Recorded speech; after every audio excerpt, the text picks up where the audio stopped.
On the 30th of June, President William Ruto pledged to deliver a new digital identity system within 90 days. Today, the Principal Secretary's subcommittee of the National Digital Identity Technical Committee announced that it had the green light for the project, paving way for the rollout. From the 29th of September, applicants seeking new national identity cards will receive unique personal identifiers known as Maisha number, which will phase out second-generation IDs. For new registrations, we have about 1.5 million again.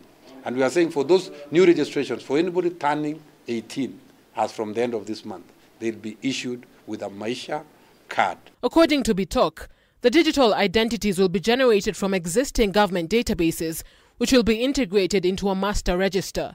The National Digital Identity has 4 components. One component is a unique personal identifier called Maisha number.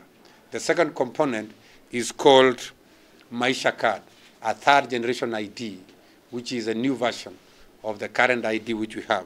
The fourth component is the digital ID, the option of having the ID on a mobile phone instead of having a physical card.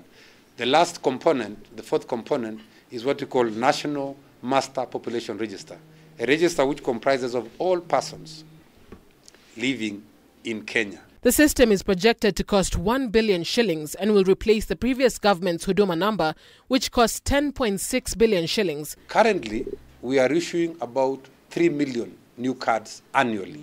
And we're saying that is the beginning point for us. And we are going to put a timeline so that we give Kenyans time. But for the time being, we'll have a transition period, which will be like 2 to 3 years. The rollout of Huduma number in 2019 was plagued with concerns over data protection and criticism over the exclusion of historically marginalized communities. But the government is assuring all Kenyans of inclusion. The National Population Master Database will be a database having 4 compartments. One compartment will be for refugees. Another compartment will be for immigration, those migrants. Another compartment will be for NRB, those guys turning 18.